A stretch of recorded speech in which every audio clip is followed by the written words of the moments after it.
Ustadz Anwar akan menjelaskan apa saja sih perkembangbiakan baik dari hewan dan tumbuhan. Nah, untuk itu Anda semuanya Ustadz mohon simak videonya sampai akhir ya, supaya kalian tidak bingung. Jika ada kebingungan bisa tanyakan ke Ustadz Anwar, oke? Perkembangbiakan dibagi menjadi dua. Yang pertama itu perkembangbiakan hewan dan perkembangbiakan buah. Ya, yang pertama Ustadz Anwar akan jelaskan itu adalah perkembangbiakan hewan.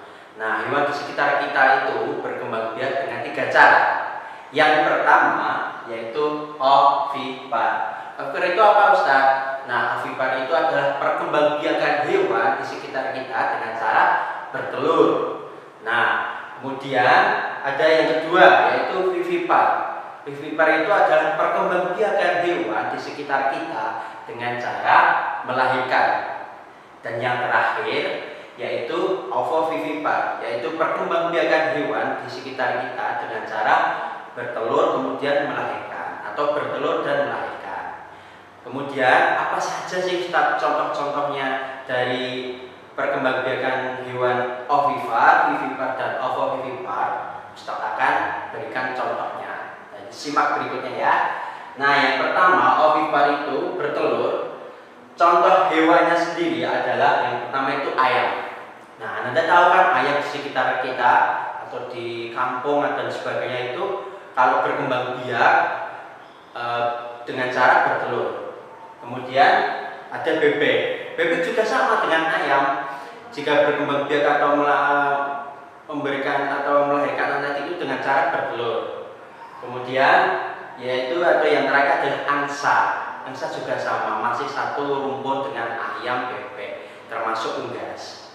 Nah, kemudian selanjutnya itu vivipar, yaitu melahirkan. Nah, apa saja contoh hewannya Ustadz dari hewan yang berkembang biak dengan cara melahirkan? Yang pertama itu adalah kucing. Nah, tahu kan kucing di rumah kalian, anda semuanya? Kucing itu nggak bertelur, nggak ada yang namanya kucing bertelur. Kucing itu langsung melahirkan anaknya. Terus kemudian yang kedua adalah kambing. Kambing juga sama kayak kucing, cuma beda ukurannya. Nah, kambing itu juga melahirkan, tidak bertelur ya, nggak ada. Kambing itu bertelur nggak ada. Kemudian yang terakhir adalah sapi. Nah, sapi juga sama dengan kucing dan kambing. Sapi itu melahirkan anaknya dengan cara melahirkan langsung, bukan pakai bertelur dan sebagainya.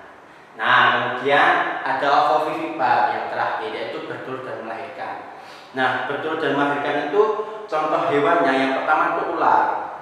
Ular itu bertelur dulu kemudian melahirkan. Nah, kemudian ada lagi buaya. Buaya dan yang terakhir hiu. Biasanya yang bertelur dan melahirkan itu berdarah dingin. Suka di hidup atau suka di rawa-rawa, suka di air dan sebagainya. Begitu. Nah, kemudian selanjutnya setelah Ustadz Anwar jelaskan cara perkembangan biak hewan di sekitar kita, akan Ustadz jelaskan yaitu cara berkembang biak makhluk hidup tumbuhan di sekitar kita. Nah, untuk itu lihat ya, Bapak tulis G. Ada empat cara makhluk hidup atau tumbuhan itu berkembang biak yang ada di sekitar kita. Yang pertama itu pakai biji-bijian. Nah, apa saja contoh tumbuhannya? Ya, yang pertama itu kacang hijau. Tahu kan kacang hijau? Kacang hijau itu bertumbuh kembang biak itu pakai biji.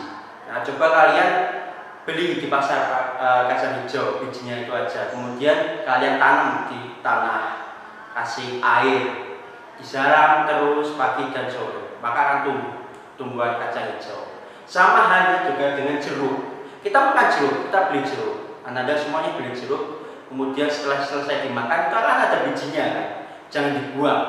Coba disimpan, kemudian ditanam di sekitar rumah. Ditanam, dikasih air pagi dan sore. Pasti akan tumbuh tumbuhan jeruk itu. Nah, kemudian ada yang kedua itu Pak tunas. Dengan cara tunas, apa saja sih contoh dari tumbuhan yang berkembang biak dengan tunas? Ya, yang pertama itu pepaya. Nah, pepaya itu kita lihat kan pohon pepaya itu hijau di sekitar kita itu pasti lambat laun itu setelah tumbuhan pepaya itu meninggi, tumbuh besar, itu pasti di sekitarnya itu ada tunas kecil. Nah, itulah cara berkembang biak tumbuhan pepaya dengan cara tunas. Sama halnya yang kedua itu dengan pisang. Pisang, kan pisang, tumbuhan pisang itu juga sama. Kalau tumbuhan pisang kecil kemudian tumbuh sampai dewasa, batangnya itu pasti di sekitarnya, nggak jauh dari situ tuh ada tunasnya yang kecil. Itu akan menjadi juga tumbuhan pisang tinggi atau meninggi juga. Nah, kemudian yang ketiga itu spora. Nah, spora itu apa saja sih cara berkembang biak tumbuhan dengan cara spora itu? Contohnya apa saja tumbuhannya? Nah, yang pertama itu jamur. Jamur itu pakai spora, ya. Yang kedua adalah lumut. Lumut sama halnya dengan jamur.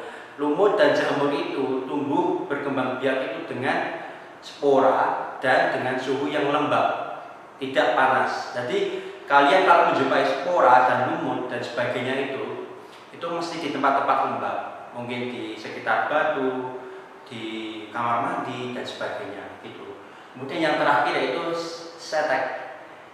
Nah, setek itu cara berkembang biak tumbuhan yang terakhir itu, contoh tumbuhannya itu yang pertama adalah singkong. Nah, tahu kan singkong? Nah, singkong itu kalau dibakarkan batangnya kemudian bisa ditanam lagi, itu bisa tumbuhan singkong. Dan yang terakhir itu pepaya, sama halnya dengan singkong, itu bisa disetek. Itu tumbuhkan lagi tumbuhan pepaya gitu.